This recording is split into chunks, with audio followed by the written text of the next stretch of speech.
Société, droit et liberté avec Frédéric Bérard à C'est jamais pareil. Hier, les communautés Innu de Mashti-Oyats et d'Essipit ont signé conjointement une lettre pour demander des actions rapides et concrètes du gouvernement pour protéger le caribou forestier. Faute de quoi, ce seraient eux, les Autochtones, qui allaient s'en charger. C'est un message clair qui laisse peut-être présager des moyens de pression, des actions, même peut-être des conflits devant les tribunaux ou sur le territoire. Je sais que les questions des Premières Nations touchent particulièrement notre chroniqueur Frédéric Bérard. Bonjour Frédéric. Bonjour. Tu as lu la lettre. Comment on peut interpréter tout ça? Est-ce que c'est un simple avertissement? Est-ce que c'est un électrochoc qu'on a voulu envoyer au gouvernement? Je ne connais pas la communauté, évidemment, mais ça me semblait une lettre assez claire. Ça me semblait être une espèce de cri du cœur, si on peut dire, qui est à prendre au sérieux. Le gouvernement Legault a été coincé avec plusieurs manifestations du type, notamment dans le coin de Mont-Laurier. On parle de l'automne dernier, lors de la période de la chasse à l'orignal. Et c'est une situation qui s'est envenimée pendant, en fait, je dirais quelques semaines à peu près. Et donc, j'ai l'impression que le gouvernement va être peut-être un petit peu plus frileux, parce que dans le cadre des manifestations de l'an dernier, c'est à ce moment précis que l'ex-ministre des Affaires autochtones, qui était absolument absente et inconnue du grand public, a dû démissionner pour être remplacé par Yann Lafrenière, qui est le nouveau ministre des Affaires autochtones. Donc, et là, j'ai l'impression qu'ils vont aborder la chose avec beaucoup plus, en tout cas j'espère, avec beaucoup plus de sérieux et de sensibilité, parce que la lettre est justement très claire et sans équivoque. Comment on pourrait les décrire, les relations, on va dire à l'échelle québécoise, ça a beaucoup brassé avec les Premières Nations au niveau canadien, avec tout ce qui entoure les pensionnats, mais on va demeurer au Québec. Comment on pourrait les décrire, les relations entre Québec et les Premières Nations en 2021? Je dirais catastrophique, et puis je pense que je parle d'un euphémisme, parce que rappelle-toi, cet été, quand les histoires sur les pensionnats autochtones sont sorties publiquement parlant, le gouvernement Legault a fait l'innocent, en disant non, nous ici, il n'y a pas de problème avec ça. Puis effectivement, qu'il y avait moins de pensionnats autochtones qu'il y en a eu ailleurs au Canada. Mais Justin Trudeau a fait débloquer des fonds justement pour qu'on puisse aller au fond de ces mêmes histoires. François Legault a refusé qu'il y ait des recherches similaires, ça c'est de 1. Et de 2, et ça c'est probablement les manifestations dont je te parlais tout à l'heure, mais aussi de 3, et ça c'est peut-être le volet le plus important, c'est certainement le volet le plus important, tout ce qui s'est passé entourant la mort de Joyce Echaquan. Frédéric, il y a quelque chose de grave qui s'est passé à l'Assemblée nationale. Le gouvernement Legault a fait rejeter une résolution reconnaissant le principe de Joyce. Et le principe de Joyce, c'est quoi? C'est pas du génie nucléaire, c'est de s'assurer que tous les Québécois, donc incluant les Autochtones, puissent bénéficier des mêmes soins de santé.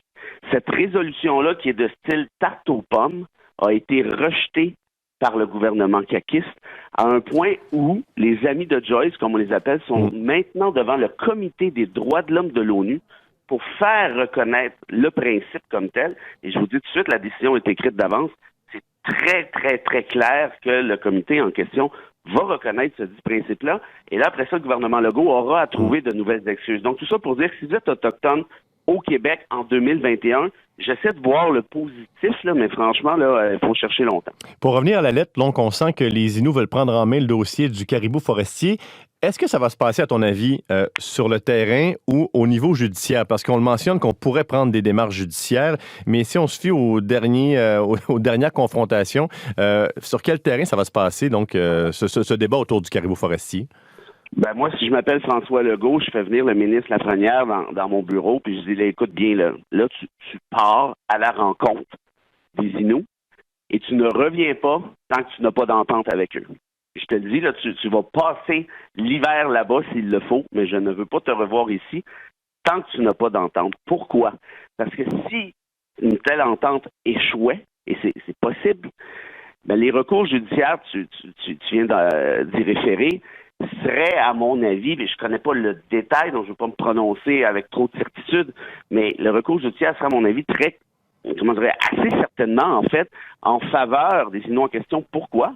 Parce qu'il existe, constitutionnellement parlant, au Canada, ce qu'on appelle des droits ancestraux pour ces mêmes Autochtones.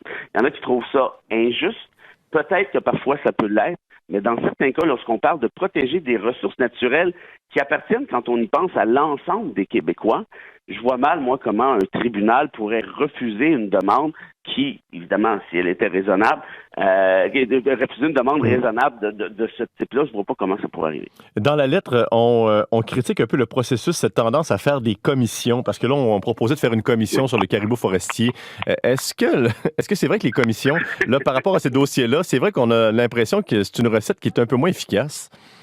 Moi, je suis monsieur anti-commission. Donc, tu parles à la mauvaise personne si tu souhaitais que je te dise, les commissions ont de l'allure. Je trouve que c'est une façon j'exagère évidemment, je caricature, mais habituellement, c'est une manière de gagner ou de perdre du temps, dépendamment du point de vue où on se place. Et là, ce qu'on nous dit ici, c'est que là, vos histoires de commission, il n'y en aura plus. Là. On a assez perdu du temps avec ça. On va agir sérieusement. Ou, en fait, vous agissez sérieusement ou on prendra les recours appropriés. Donc, voilà. Et franchement, est-ce que ce gouvernement-là est sérieux dans sa volonté, dans une volonté potentielle d'en arriver à une entente avec les Autochtones? Je ne le sais pas. Mais si on peut référer à l'historique très récent sur les pensionnats, sur la chasse à l'orignal et surtout sur le principe de Joyce, franchement, je pense qu'il est permis d'en douter. Et peut-être qu'ils seront justement tentés d'y aller d'une nouvelle commission pour essayer de noyer le poisson. Parce que là, il y a sûrement des personnes qui nous écoutent ce matin. On est dans une région où l'industrie forestière est assez importante. Lorsqu'on parle de caribou forestier, ça touche carrément ce territoire. Ça doit faire la même chose pour la Côte-Nord.